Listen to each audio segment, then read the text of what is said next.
வணக்கம். சனிக்கிழமை ஜூன் மாதம் 13ஆம் தேதி, பராபவ வருஷம் வைகாசி மாதம் 30ஆம் தேதி. இன்றைய நட்சத்திரம் கார்த்திகை, அதாவது கிருத்திகை. திதி தேய்பிறை திரையோதசி. திரையோதசி அப்படின்னா 13ஆம் பிறை. இன்னைக்கு 13ஆம் பிறை. யோகம் சித்த யோகம். ராகுகாலம் காலை 9 மணி முதல் 10:30 வரை. யமகண்டம் மதியம் 1:30 முதல் 3 மணி வரை. குளிகை நேரம் காலை 6 மணி முதல் 7:30 மணி வரை. நல்ல நேரம் என்கின்ற சுப ஹோரைகள் காலை 7 மணி முதல் 8 மணி வரை, 10:30 முதல் 12 வரை, மாலை 5 மணி முதல் 7 மணி வரை. இன்றைய விசேஷம் கிருத்திகை. முருகன் வழிபாடு முக்கியம். சிவனும் முருகனும் ஒண்ணுதான். ஐமுகச் சிவன், அருமுகச் சிவன். ஐமுகச் சிவன்னா சிவன், சிவனுக்கு 5 முகம். அருமுகச் சிவன் அப்படின்னா 6 முகம் கொண்ட முருகப்பெருமான். அவரோட ஒரு முகம் எக்ஸ்ட்ரா இருக்கு. அப்பாவோட பிள்ளைக்கு ஒரு முகம் ஜாஸ்தி, 6 முக கடவுளுக்கு. அப்பாவுக்கு 5 முகம். சிவபெருமானுக்கு 5 முகங்கள். ஏதேனும் ஒரு முருகன் கோயிலுக்கு சென்று முருகன் வழிபாடு செய்ய வேண்டும் என்பதை மறந்து விடாதீர்கள். இது அனைவருக்கும் பொருந்தும். எல்லா ராசிக்கும் சேர்த்து தான் சொல்றேன். இன்றைய கிரக நிலவரம்: மேஷத்தில் சந்திரன், செவ்வாய், ரிஷபத்தில் சூரியன், மிதுனத்தில் புதன், கடகத்தில் குரு சுக்கிரன், சிம்மத்தில் கேது, கும்பத்தில் ராகு, மீனத்தில் சனி. இனி தெரிஞ்சுக்கலாம் வாங்க. செவ்வாய் கன்னி ராசிக்கு அஷ்டமாதிபதி என அடிக்கடி கூறுகிறீர்கள். நான் செவ்வாய்க்கிழமை பிறந்துள்ளேன். எனது ஜாதகத்தில் 2ஆம் வீட்டில், அதாவது சிம்மத்தில் குரு. சிம்மத்தில் குரு, 2வது வீட்டில் குரு அப்படின்னா அப்போ நீங்கள் கடக லக்னம். செவ்வாய் குரு ராகு சந்திரன். செவ்வாய் குரு ராகு சந்திரன் எல்லாம் ஒன்றா சேர்ந்துருக்கா. அப்போ 1980 இருக்கும். ஆமாம், செவ்வாய் குரு ராகு எல்லாம் வந்தது. சனி மட்டும் அப்போ முன்னால் போச்சு கன்னிக்கு. 1980 பான். குட்டி இங்கிலாந்து 1980 பிறந்திருக்கீங்க. 79 80 80 தான். ஏன்னா சனி போயிடுச்சு. 80 தான் சனி நவந்தது, சிம்மத்தை விட்டு கன்னிக்கு போச்சு.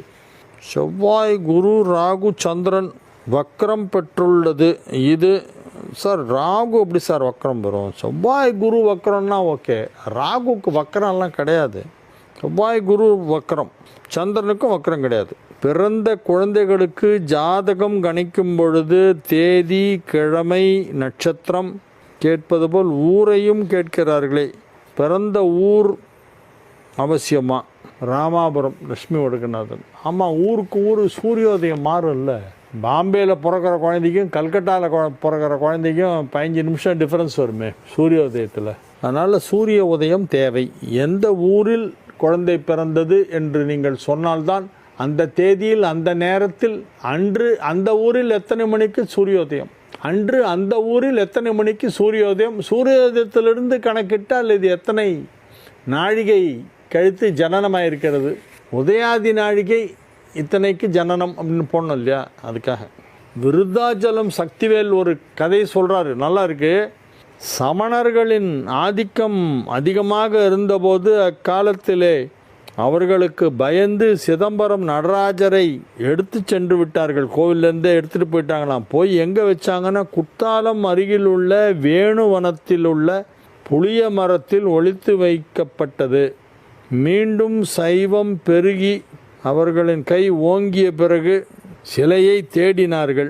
வைத்த இடம் தெரியவில்லை. வானில் அசரீரி ஒலித்தது. வேணுவனத்தில் நான் இருக்கிறேன் என்று அங்கே சென்று பார்த்தபோது அப்பொழுது எறும்புகள் சாறை சாறையாக சென்று நடராஜர் சிலையை காட்டியது. பிறகு நடராஜர் சிலை சிதம்பரம் சென்றது. புளிய மரத்தை பிளந்து கொண்டு வந்த சுயம்பு லிங்கம் இங்கே உள்ளது. சரி, அது எங்கே? அந்த புளிய மரம் எங்கே இருக்கு? நீங்கள் சொல்கிற வேணுவனம்ங்கிறது எந்த ஊர்? இது ரெண்டையும் சொல்லுங்க. அது சொல்லவே இல்லையே சக்திவேலு. அதாவது நடுவில் 2-3 தரம் இந்த மாதிரி நடந்திருக்கு. ஆட்சி ரொம்ப பயங்கரமாக இருந்ததுனால அந்த கோவில் விக்கிரகத்தெல்லாம் எடுத்து வேற எங்கேயாவது எடுத்துகிட்டு போய் ஒழிச்சு வச்சுட்டு அப்புறமா எல்லாம் சரியானதுக்கப்புறம் கொண்டு வந்ததுங்கிறது இது நடந்திருக்கு, உண்மைதான். ஆனால் எங்கே கொண்டு போய் ஒழிச்சு வச்சாங்க, அங்கே எங்கே அந்த சிவலிங்கம் பூமியிலேன்னு வந்தது, அந்த இடத்தின் பெயர் என்ன?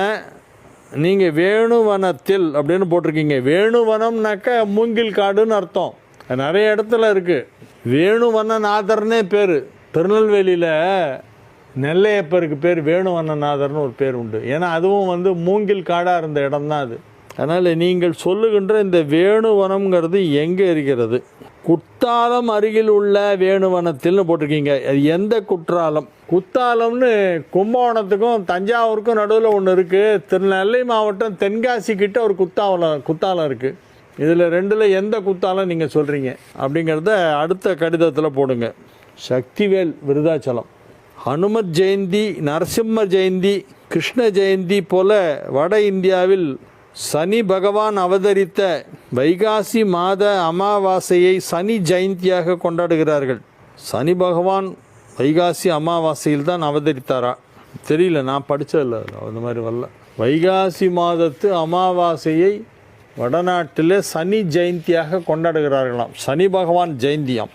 தகவலை அளித்த லக்ஷ்மி ஒடுகநாதன் ஆட்சிக்கு நன்றி. ஆனால் நான் இது வரைக்கும் கேள்விப்பட்டல, இதுதான் ஃபஸ்ட் டைம். சனி ஜெயந்தியை பற்றி இவங்க தான் சொல்கிறாங்க, இது வரைக்கும் யாரும் சொல்லலை. ஆற்காடு சீதாராமையர் பஞ்சாங்கம், புதுக்கோட்டை சமஸ்தான பஞ்சாங்கம், பாம்பு பஞ்சாங்கம், இப்படி பல பஞ்சாங்கங்கள் உள்ளன. முதலில் எந்த பஞ்சாங்கம் எப்போது யாரால் உருவாக்கப்பட்டது? யார் முதலில் பஞ்சாங்கத்தை கணித்தார்கள் அப்படின்றத பற்றி கேட்குறாங்க அவங்க. அது தெரியலிங்க, அதெல்லாம் ரொம்ப வருஷமாக நடந்துகிட்ருக்கிற விஷயம். அது சரபோஜி ராஜா வந்து தஞ்சையை ஆண்ட காலத்தில் இந்த பஞ்சாங்கம் கணிக்கிறவர்களையெல்லாம் வந்து கஞ்சனூரில் நிறைய ஜோதிடர்கள் இருந்ததாக சொல்வார்கள். கஞ்சனூர்னு ஒரு ஊர், நவக்கிரக தலங்களிலே இப்பொழுது அது சுக்கிரனுக்குரிய தலமாக கருதப்படுகிறது. அந்த கஞ்சனூர் அப்படின்ற இடத்துல சுக்கிரன் சிவனை வழிபட்ட தலம். அங்கு நிறைய ஜோதிடர்கள் இருந்திருக்கிறார்கள் பழைய காலத்தில். சரபோஜி மகாராஜா தஞ்சையை ஆண்டபோது அவர்களை ஆதரித்ததற்கான ஆதாரங்கள் கிடைத்திருக்கின்றன. தஞ்சாவூரில் வந்து நாயக்க மன்னர்கள் ஆட்சி காலத்தில் ஜோதிடத்திற்கு பெரிய ஊக்கமளிக்கப்பட்டது. ஜோதிடர்களுக்கெல்லாம் அப்போ போஸ்டிங், கவர்மெண்ட் போஸ்டிங்கே கொடுத்தாங்க, யாரும் எதிர்க்கலை. அன்றைக்கி அதெல்லாம் யாரும் எதிர்க்க மாட்டாங்க. ஜோதிடர்களெல்லாம் அவையிலே ஆஸ்தான வித்வான்களாக வைத்திருந்தார்கள். சரபோஜி பீரியடு, அதுக்கு முந்தின பீரியட் எல்லாமே அந்த மாதிரி இருந்திருக்கு. ரகுநாத நாயக்க மன்னர்னு ஒருத்தர் இருந்தார். தஞ்சையை ஆண்ட நாயக்க மன்னர்கள் வம்சம் ஒன்று உண்டு. நாயக்க மன்னர்கள் தஞ்சையை ஆண்டனர் ஒரு காலத்தில். அதில் ரகுநாத தொண்டைமான் அப்படின்னு ஒருத்தர் இருந்தார். ரகுநாத நாயக்கர், ரகுநாத தொண்டைமான் கிடையாது, தொண்டைமான் அங்கே ராமநாதபுரம். ரகுநாத நாயக்கர்னு ஒருத்தர் இருந்தார். அவர் வந்து ஜோசியம்னா ரொம்ப பிடிக்குமா. எல்லா ஜோதிடர்களையும் ஆஸ்தானத்தில் வந்து சமஸ்தான வித்வானாக ஆக்கி அவங்களோட இவர் வந்து பெரிய பெரிய விவாதங்கள்லாம் நடத்துவாராம். அப்போ தான் என்னாச்சு, ஒரு இன்சிடெண்ட் நடந்தது. நிறைய இந்த சின்ன சின்ன குட்டி தேவதைகளை எல்லாம் வசியப்படுத்திக்கிட்டு யக்ஷி வசியம் பண்ணி இந்த பில்லி சூனியம் வைக்கிறது இதெல்லாம் ஜாஸ்தியாக இருந்ததுதான் அப்போது. அப்போ அவர் கூப்பிட்டு இதெல்லாம் எப்படி பண்ணுறாங்க, எதை வச்சு பண்ணுறாங்க, என்ன கணக்கில் அப்படி பண்ணுறாங்க, எந்த மந்திரத்தை எப்படி ஏவறாங்கன்றதெல்லாம் ஃபுல்லாக கற்றுக்கிட்டாராம் ராஜாவே. அப்போ வந்து கேரளாவை சேர்ந்த சில பேர் அங்கே வந்து செட்டில் ஆகிருக்காங்க. அவங்கெல்லாம் தான் இதெல்லாம் பண்ணுறாங்க. அதில் மாந்தின்னு ஒன்று இருக்குது, துணை கிரகம். அந்த மாந்தி எங்கே இருக்குங்கிறத வச்சு தான் இவருக்கு ஏவல் செய்ய முடியுமா, தீமை செய்ய முடியுமா முடியாதாங்கிறதே முடிவு பண்ணுவாங்க. அந்த மாந்தி வந்து இந்த இடத்துக்கு வர்ற டைம் வந்து அன்றைக்கி டேட்டில் இவங்க செய்யும்போது ஏதோ ஒரு கணக்கு வச்சு மாந்தி இப்போ இங்கே இருக்குது, இப்போ பண்ணுன்னு சொல்லி பண்ணுவாங்க. அதனால் மாந்தி தான் ரொம்ப முக்கியமான ஒரு பங்கு அளிக்குது. இந்த தீய சக்திகளை ஏவல், பின்லி, சூனியம்லாம் பண்ணுறதுல மாந்தி தான் ரொம்ப முக்கியம் அப்படின்னு சொல்லி கண்டுபிடிச்சி சொன்னாங்களாம். உடனே ரகுநாத நாயக்கன்ற அந்த மன்னர் வந்து ஒரு உத்தரவு போட்டாராம். மந்திரியை கூப்பிட்டு கேட்டாராம், இதற்கு என்ன செய்யலாம் என்று கேட்டாராம்.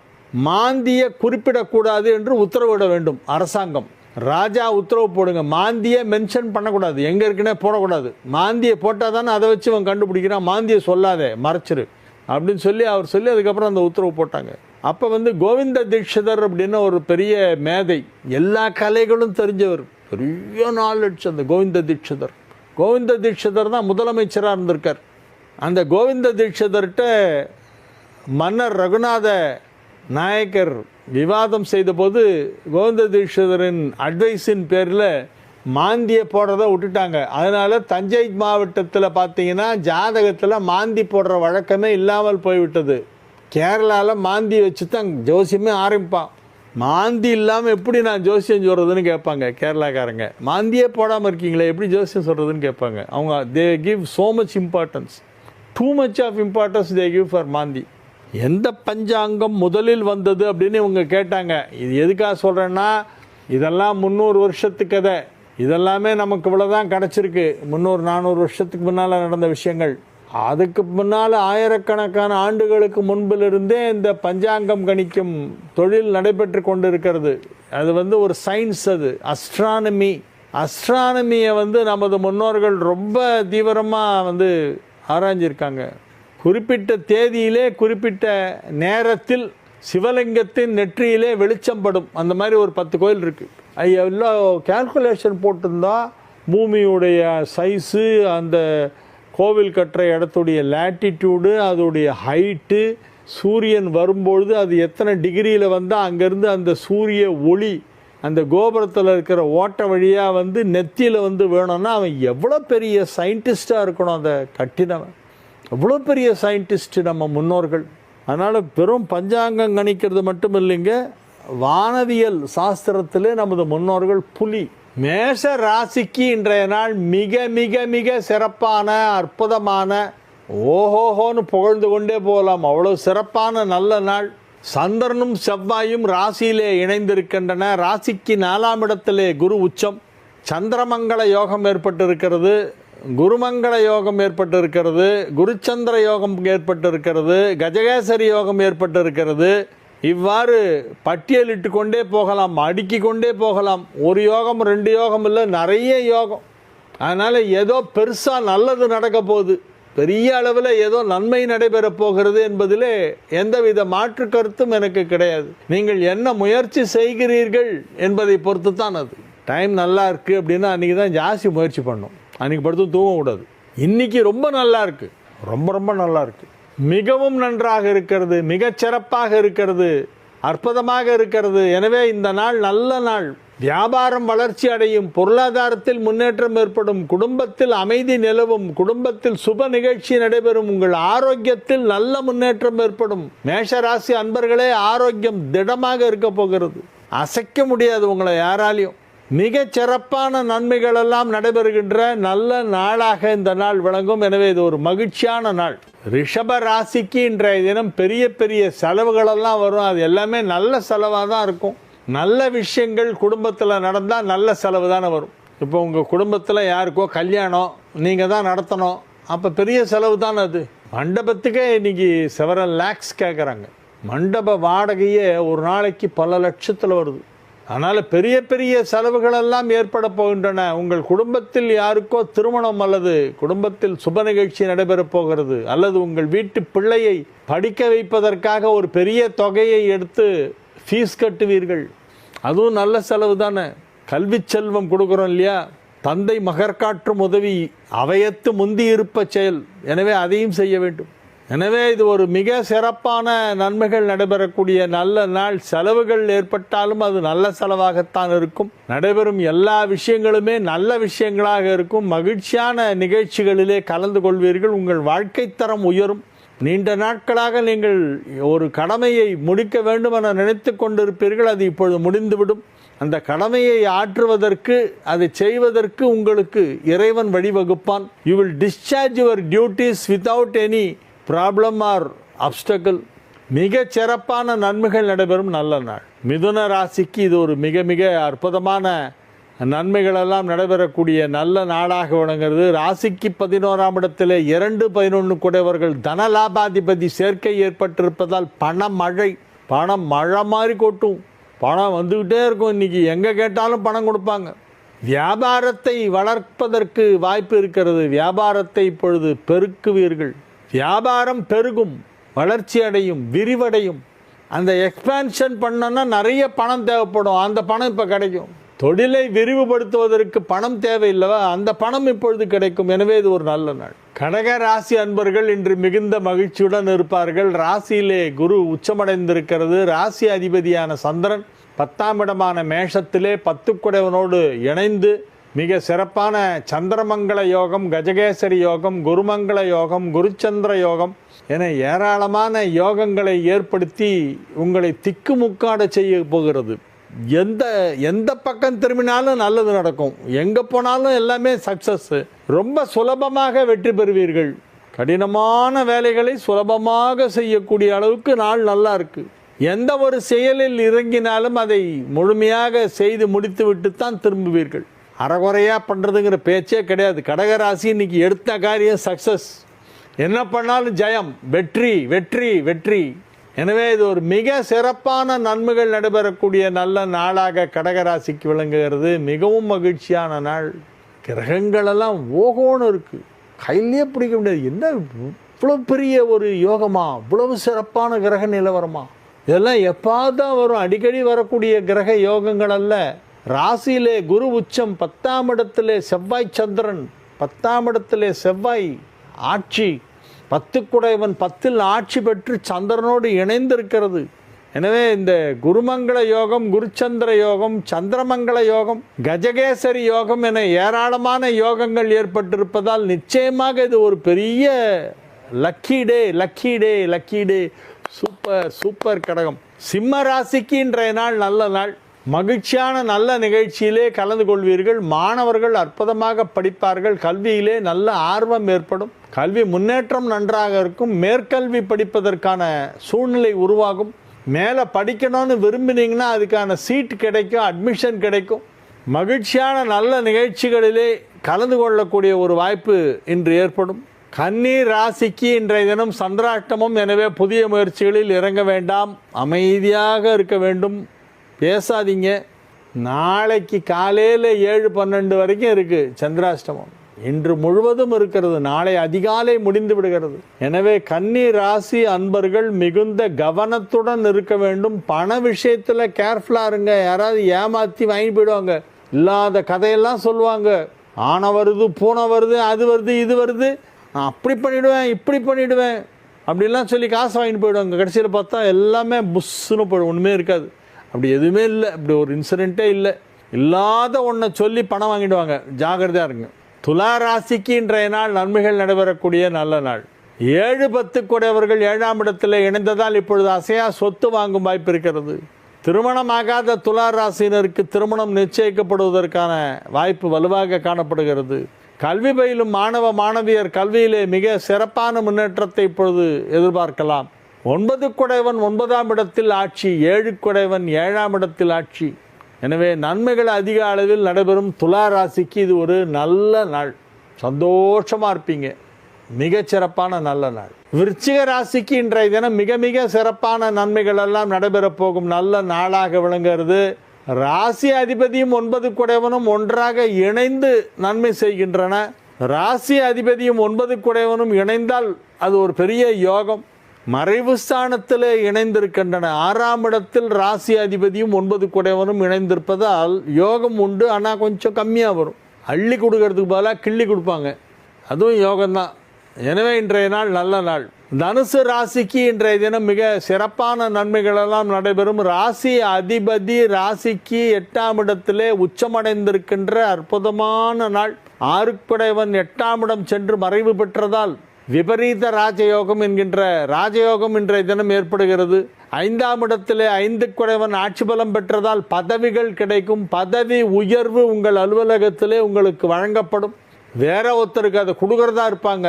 அவரை கூப்பிட்டு பேசும்போது அவர் சரியாக பிடி கொடுத்து பேச மாட்டார்.